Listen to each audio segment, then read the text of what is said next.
आज हम बात करने वाले हैं संदीप सिंह के बारे में।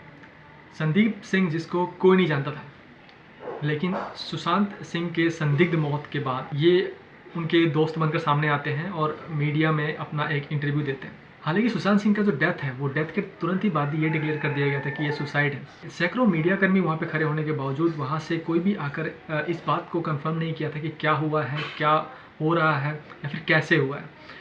और ये एक पुलिस केस था, लेकिन पुलिस ने भी इस पे ज़्यादा इन्वेस्टिगेशन नहीं की और सीधे सीधे मामले को सुसाइड करके उसे दबा दिया गया।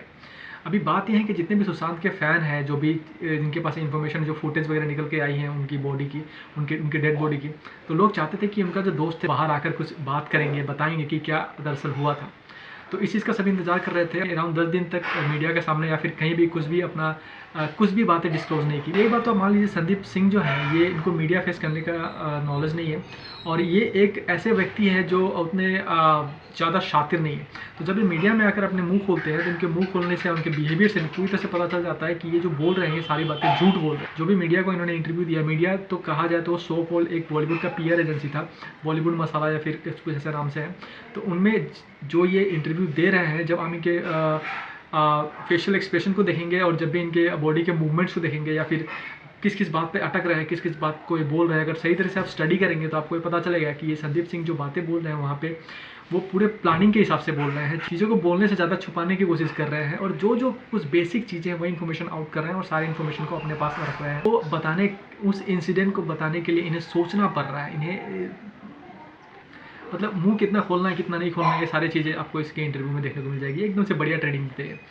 आप दो चीज़ें बस आउट करेंगे कि कैसे हो गया पता नहीं था, एकदम से मैं तो शॉक हो गया, जानते हैं ऐसा तो होने वाला नहीं था। तो जब आप इतने शॉक हो गए तो एटलीस्ट आपको सीबीआई के लिए पहले आना चाहिए था, पुलिस से पूछना चाहिए था, मीडिया को बताना चाहिए था कि ऐसा होना नहीं चाहिए, कैसे हो गया। बट आपने तो डायरेक्टली सुसाइड बोल के केस को क्लोज कर दिया। तो आपको लगता था कि सुसाइड हो रहा है, ये भी आप कंफर्म नहीं कर रहे पूरे, या फिर ऐसा लगेगा कि सुशांत सुसाइड कर लेगा या फिर सुशांत के मन में ऐसी बात है। ये सारी चीज़ों में भी ये पर्दा डाल रहे हैं, कैसे हो गया ये भी बता रहे हैं और इन्वेस्टिगेशन की भी मांग नहीं कर रहे हैं। तो यहाँ पे दाल में काला नहीं लग रहा है, ये पूरा जो दाल है संदीप सिंह यही काला दिख रहा है सबके सामने। क्योंकि चीज़ें ऐसी नहीं होनी चाहिए थी। जब भी आप छोटे से गांव में, छोटे से शहर में, किसी भी अगर स्टेट में अगर जाएंगे तो अगर किसी की संदिग्ध हालत में मौत होती है तो उनके फैमिली वाले, उनके दोस्त जो भी करीबी उनके साथ होते हैं, वो पहले अगर बोलते थे कि ऐसा नहीं होना चाहिए था, मीडिया के सामने अगर ये बताते हैं कि इसके हमें इंसाफ चाहिए, हमें इसके इन्वेस्टिगेशन चाहते हैं। लेकिन जो सबसे करीबी मित्र संदीप सिंह, जो कहे जाने वाले संदीप सिंह जो सबसे करीबी मित्र थे, उन्होंने डायरेक्टली आकर सभी को क्लीन चिट बांट दी। जब ऐसे हुआ तो ऐसे लगने लगा कि ये चीज़ें जो है वो सही नहीं हो रही और लोगों ने इसके ऊपर सवाल उठाना शुरू किया, जिसके बारे में आपको जिसके बारे में आज वीडियो बना रहा हूँ और आपको बता रहा हूँ कि कहाँ कहाँ पे अटक रहे हैं और क्या क्या चीज़ बोलने की कोशिश कर रहे हैं। तो आप इनके बिहेवियर से, इनके हाव भाव से कुछ चीज़ें पता चल जाएगी कि ये कहाँ कहाँ पे अटक रहे हैं और क्यों अटक रहे हैं। क्या है ये? मतलब लोग बोल रहे हैं उसके पास पैसा नहीं था, कई लोग बोल रहे हैं 7 फिल्में छीन ली गई, कई लोग बोल रहे हैं नेपोटिज्म था, कई लोग बोल रहे हैं वो डिप्रेशन में था। क्या सुशांत बोला कि ये रीजंस थे? सारे जो हम लोग रीजंस बता रहे हैं, क्या सुशांत ने आपको ये बताया कि ऐसा कुछ रीजन है? अब आप ये सुन लीजिए कि किस मानसिकता की बातें कर रहे हैं। जब सुशांत डेथ नहीं है तभी उनके लिए लोग सवाल उठा रहे हैं। अगर वो जिंदा होते तो उनके लिए कोई सवाल नहीं उठाता, क्योंकि वो खुद ही अब खड़े रहते हैं अपने दम पर अपनी लड़ाई लड़ने के लिए। अगर कोई वो नहीं है इसलिए लोग इसके ऊपर सवाल उठा रहे हैं या फिर उनके सपोर्ट में बात कर रहे हैं। तो ये जिस तरह का पहला स्टेटमेंट से एक इंटरव्यू शुरू करते हैं, ये स्टेटमेंट एकदम से बेकार है, बेवकूफ़ों वाला स्टेटमेंट है। दिव्या भारती अभी भी हमें हॉन्ट करती हैं। सो ये जो इंसिडेंट रहा ये दिल दहला दिया है यार। और मेरे इतने करीब होने के बाद ये हुआ है और उसके बाद जो मैंने देखा और जो हुआ पिछले कुछ दिनों में, ये सोच नहीं सकता था यार, सोच ही नहीं सकते। अभी जब इनके लाइन्स को आप देखेंगे तो आपको पता चलेगा कि इन्होंने डायरेक्टली दिव्या भारती का नाम ले लिया। दिव्या भारती का नाम लेना इसमें जायज़ नहीं था। आए भी हैं तो सुशांत के बारे में बात करने के लिए, डायरेक्टली दिव्या भारती को कोट करना अपने इस इंटरव्यू में, ये इनके अनकॉन्शियस माइंड से ये बताना चाहते हैं कि दिव्या भारती की तरह ही केस था, आप ज़्यादा मत सोचिए। ये इनका सोचने का या फिर बोलने का तरीका है। सेकंड थिंग, ये आपके अपने इंटरव्यू में 2-3 बार आपको बोलते हुए नजर आएंगे कि वो जितना हम लोग इतना क्लोज थे, हम लोग इतना क्लोज थे। जब क्लोज थे तो आपको कुछ भी मालूम नहीं है, ना ही उनके डिप्रेशन के बारे में मालूम है, ना ही वो कब से मेडिसिन लेते थे उनके बारे में मालूम है। ये कैसे हो सकता है या फिर कैसे हुआ है या फिर क्या हुआ, इसके बारे में भी आप डिस्क्लोज नहीं कर रहे हैं, किसी के ऊपर सवाल भी नहीं उठा रहे हैं। आप दोस्त के नाम पे बस उनके लास्ट रिचुअल को अंजाम दिया है या फिर उनके राइट्स के बारे में आप कुछ बात नहीं कर रहे हैं। तो ये बहुत बार इस इंटरव्यू में बहुत बार ये बोलते नजर आएंगे कि हम दोनों आपस में इतने क्लोज थे, लेकिन जो क्लोजनेस है इनके इंटरव्यू से पता चल रहा है कि ये क्लोजनेस कुछ नहीं था। उनके परिवार का कैसी हालत है अभी? यार फरीदुन, अगर मैं आपसे भी पूछूं ना आपकी क्या हाल है, तो मुझे नहीं लगता कि मुझे पता चला कि आप भी 2-3 दिनों तक हिले हुए थे। नहीं यार, आप मैं तो भी अभी नम भी थे। अभी भी मतलब इट इज वेरी, मतलब मुझे तो यकीन नहीं हो रहा कि अभी तक कि वो नहीं है हमारे बीच में। कि अगर अकस्मात मौत हो जाती है तो सबसे पहले तो इंटरव्यू को पूछना चाहिए कि ये हुआ कैसे। लेकिन यहाँ पे ये जो इंटरव्यूअर हैं ये इनसे पूछ रहे हैं कि उनकी परिवार की हालत कैसी, किसी के घर में अगर डेथ होती है तो परिवार की हालत कैसी होती है, क्या हर परिवार की अलग अलग होती है, सबकी तो एक ही जैसी होती है, सबका दिल टूट चुका होता है और घर में मातम सा छाया हुआ होता है, ये तो एक जैसी हालत है। तो ये जो क्वेश्चन तो बनता ही नहीं है, लेकिन फिर भी इन्होंने पूछा, क्योंकि हो सकता है कि इन्होंने पूछने के लिए कहा था।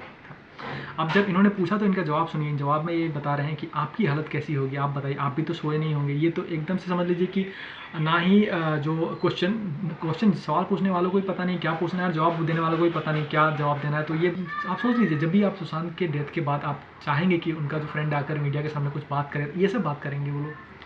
ये तो एक फॉर्मेलिटी की तरह दिख रहा है और ये चीज़ एकदम से फेक है।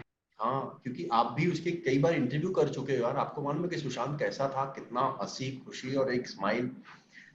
परिवार वाले यार, मुझे नहीं लगता कि जब हम अंतिम संस्कार के वक्त भी वो सब लोग को पता नहीं था क्या हो रहा है। मुझे अच्छे से याद है कि हम मुझे गाइड करना पड़ रहा था कि अब ये करना है, अब ये करना है।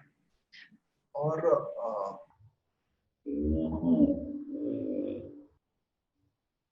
अब ये बता रहे हैं कि सुशांत की जब फैमिली उनकी डेथ के बाद आई थी तो उन्हें पता नहीं चला था कि क्या हुआ, क्योंकि कोई भी आदमी शॉक में रहेगा। जो एक्सपेक्ट नहीं कर रहा था, एक्सपेक्टेशन के एकदम से अलग से कुछ चीज़ हुई होगी, लोग तो शॉक में रहेंगे। लेकिन अभी आगे जाकर इंटरव्यू में पता चलेगा क्या हुआ था। लेकिन जब ये उस चीज़ को इलेबोरेट करने की कोशिश जब की जा रही है तो ये सोचने लग रहा है कि क्या बताऊँ क्या ना बताऊँ।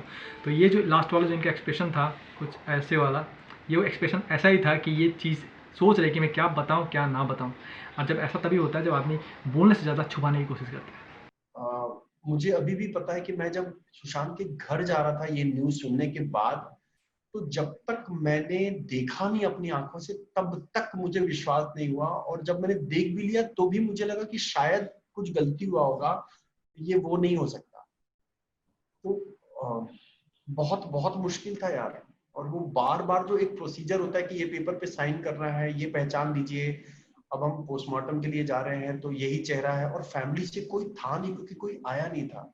और अभी भी जैसे मीतू दीदी है वो उसी घर में हैं, वो कैसे रह पा रही हैं, God bless her because she is been very strong.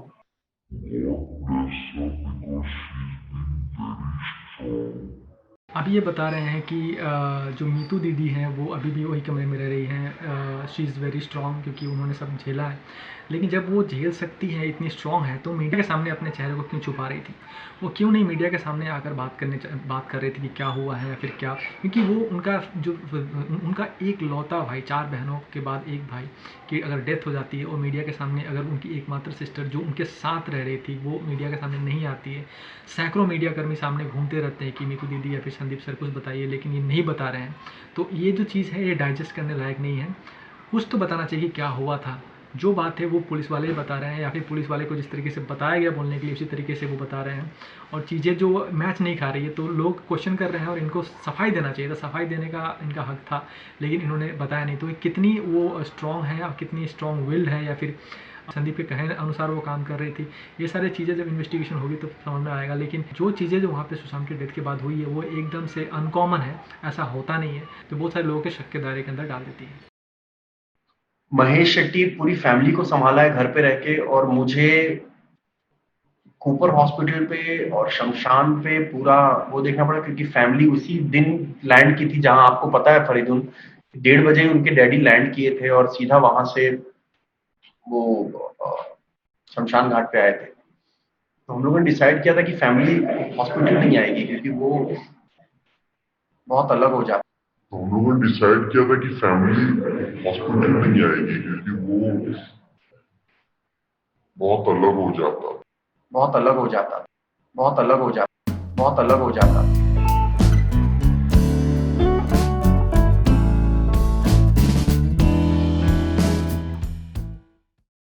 जो कोई फंक्शन तो नहीं है, मंगनी नहीं है, शादी नहीं है, बर्थडे नहीं है कि हम इस तरीके से सवाल करें।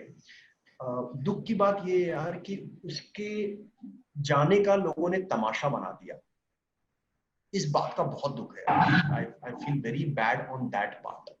तमाशा मत बनाओ किसी चीज का, इस चीज का, जिस चीज से उसे दुख था, जिस चीज से उसे दुख था, जिस कारण या क्या कारण वो गया वो कोई नहीं जानता, या क्या कारण वो गया वो कोई नहीं जानता। ये भाई साहब ये बता रहे हैं कि सुशांत का जो डेथ हुआ था वो इसलिए हुआ था कि लोग उनका तमाशा बना रहे थे। उनका तमाशा बॉलीवुड वालों ने बनाया था, जो अच्छी तरीके से जानते हैं, ये भी जानते हैं।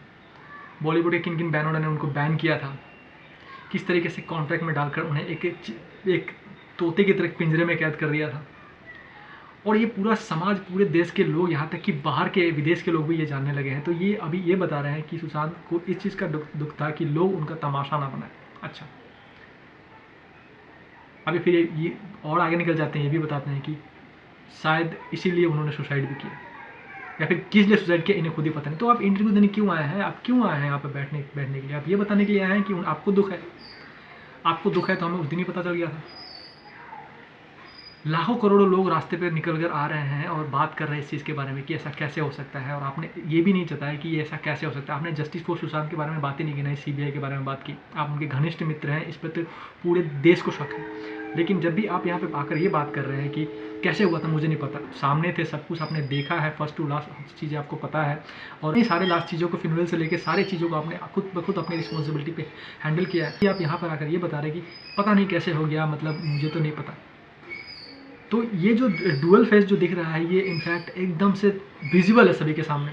और जब ऐसा चीज़ विजिबल हो जाता है तो लोग और आक्रोश में आ जाते हैं। और जहाँ तक देखेंगे कि अभी सुशांत की जो जस्टिस की जो टीम है, जो हमारे सोशल मीडिया पे काम कर रही है, ये एक नहीं, दो नहीं, लाखों नहीं, करोड़ों के तादाद में हो चुकी है। और ये लोग चाहते हैं कि जस्टिस मिलना चाहिए, सीबीआई होनी चाहिए।